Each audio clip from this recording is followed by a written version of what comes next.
এই কোৱেশ্চন পেপাৰখন হৈছে তোমালোকৰ হায়াৰ সেকেন্ডাৰী সেকেন্ড ইয়াৰ সাবজেক্ট সদস্য অধ্যয়নৰ ফুল মাৰ্ক হৈছে 80 মাৰ্কৰ যেটো তোমালোকৰ পৰীক্ষা চমু চপি আহিছে এইভাবে মই এনেকুৱা ধৰণৰ প্ৰশ্ন দিছো প্ৰথমতে হৈছে 1 নম্বৰ কোৱেশ্চন এৰিয়া আছে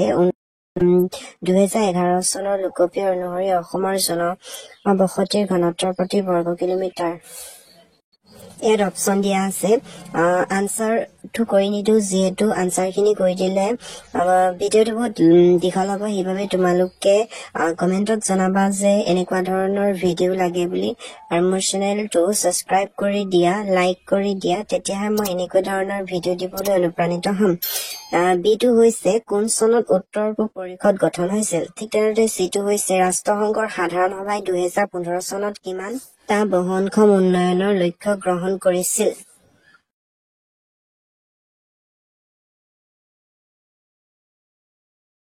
যেটো হৈছে কোনবিধ মানচিত্ৰৰ মাপনিত সেন্টিমিটাৰ এনচি ফুট আদি এককৰ উল্লেখ নাথাকে এইটো হৈছে অসমৰ কোন চনত খাৰুৱা সম্ভেদ পোন প্ৰথমে পোৱা গৈছিল এটো হৈছে এলেকা অনুসৰি অসমৰ কোনখন ৰাষ্ট্ৰীয় উদ্যান সকলোতকৈ ডাঙৰ ঠিক কাৰণে কোৱেশ্চন নম্বৰ 2 আছে 2 * 4 = 8 আছে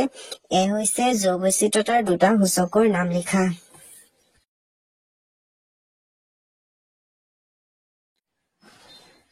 ডিটো হৈছে নগৰীকৰণৰ অযোগ্য দুবিধ সম্পদৰ নাম লিখা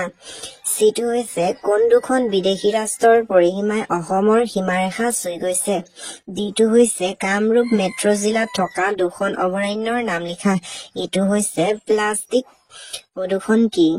সিটো হৈছে তলত দিয়া প্ৰশ্ন কেইটাৰ উত্তৰ লিখা যিকোনো পাঁচটা 4 * 5 = 20 মাৰ্ক আছে এটো হৈছে অসমত যোগাযোগ আৰু পৰিবহনৰ ব্যৱস্থাৰ পিছপৰাৰ কাৰণসমূহ কি কি 4 নম্বৰ আছে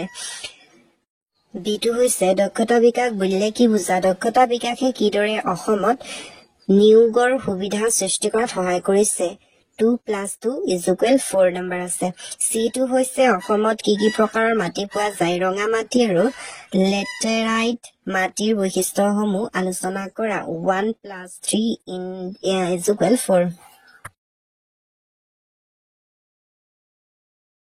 ডিটো হৈছে 2011 চনৰ লোকপ্ৰিয় অনুসৰি অসমৰ ভাষিক আৰু ধৰ্মীয় জনগাঁথনিৰ পৰিৱৰ্তন সম্পৰ্কে এক চমুৱা ভাগ দিয়া 2 + 2 = 4 আছে ই হৈছে মাজুলী দ্বীপ কিয় ইমান গুৰুত্বপূৰ্ণ ব্যাখ্যা কৰা ইয়াত 4 আছে এফ হৈছে অসমৰ জৈৱবৈচিত্ৰ্যতাৰ মূল বৈশিষ্ট্য সমূহ লিখা জি হৈছে অসমৰ পাহাৰীয়া জিলাকেইখনৰ তুলনাত সমতলীয়া জিলাকেইখনৰ জনসংখ্যাৰ ঘনত্ব বেছি হোৱাৰ কাৰণসমূহ লিখা 4 মাৰ্ক আছে 4 কুৱেশ্যনটো হৈছে মানচিত্ৰৰ অভিক্ষেপ বুলিলে কি বুজা মানচিত্ৰৰ অভিক্ষেপৰ মুখ্য বিভাগ কেইটাৰ মূল পাৰ্থক্যসমূহ উল্লেখ কৰা অথবা বুলি দিছে ভৌগোলিক তথ্য ব্যৱস্থা বুলিলে কি বুজা বা ভূগোল অধ্যয়নত সংবেদনৰ গুৰুত্ব আলোচনা কৰিবলৈ কৈছে 2 + 4 = 6 হৈছে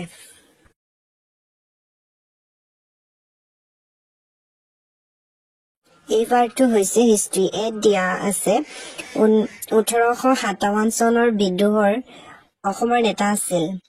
বিদ্যা হৈছে অসমৰ চাহ গছ আৱিষ্কাৰ কৰিছিল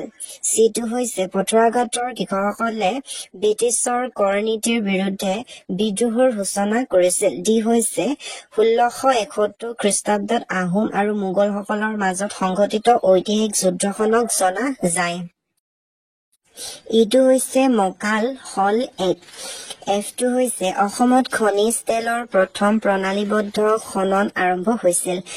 6 কুৱেশ্যনটো হৈছে চমু উত্তৰ দিয়া যিকোনো 4টা লিখিব কৈছে এ হৈছে জনপ্ৰব্ৰজনৰ মূল প্ৰকাৰ দুটা কি কি বি হৈছে কাঁহ শিল্পৰ বাবে বিখ্যাত অসমৰ দুখন ঠাইৰ নাম লিখা চি হৈছে অসমত আহোম ৰাজত্বৰ কালত শ্ৰেণীবিভাজন কৰবিধ মাটিৰ নাম লিখা ডিটো হৈছে যোৰহাটৰ সাৰ্বজনিক সভাৰ দুটা উদ্দেশ্য লিখা এইটো হৈছে যুগনীতত্ত্ব অনুসৰি কামৰূপৰ 4টা ভাগ কি কি 7 নম্বৰ দিয়া হৈছে তলৰ প্ৰশ্নবোৰ উত্তৰ লিখা যিকোনো 5টা এ হৈছে ইয়াণ্ডাবু সন্ধিৰ মূল চৰ্তসমূহ আলোচনা কৰা বি হৈছে অসমৰ জনজীৰ্ণ আৰু সাংস্কৃতিক অবৌধ অনুপ্ৰৱেশকাৰী প্ৰভাৱৰ সম্পৰ্কে আলোচনা কৰা চি হৈছে ভাৰতীয় আন্দোলনত অসমীয়া মহিলাৰ ভূমিকা কি আছিল ডি হৈছে অসমত মৃৎশিল্পৰ বিষয়ে এটি টোকা লিখা। এইটো হৈছে অসমৰ চাহ উদ্যোগৰ বিকাশৰ বিষয়ে চমুকৈ আলোচনা কৰা। এইটো হৈছে অসমলৈ পূৰ্ববংগীয় কৃষকসকলৰ প্ৰব্ৰজনৰ ঐতিহাসিক পটভূমি আলোচনা কৰা। যিটো হৈছে কেবিনেট মিছনৰ গ্ৰুপিং ব্যৱস্থাৰ সম্পৰ্কে লিখা। এইটো হৈছে পৰিৱেশ সংৰক্ষণৰ বাবে ভাৰতবৰ্ষত সংঘটিত হোৱা মুখ্য আন্দোলনসমূহৰ বিষয়ে আলোচনা কৰা। নাইবা দিয়া হৈছে আহোম শাসনকালত অসমৰ পাৰিপাৰ্শ্বিক নীতিসমূহৰ বিষয়ে আলোচনা কৰা। মাৰ্ক দিয়া হৈছে। মই পুনৰবাৰ ক'ব বিচাৰো যে তোমালোকে এই ভিডিঅ'টোৰ কমেণ্টত জনাবা যে এনেকুৱা ধৰণৰ ভিডিঅ' লাগে বুলি, তেতিয়াহে মই ভিডিঅ' দিব পাৰিম। এনেকুৱা ধৰণৰ কুৱেশ্যন পেপাৰ পৰীক্ষাত অহা খুবেই সম্ভাৱনা আছে।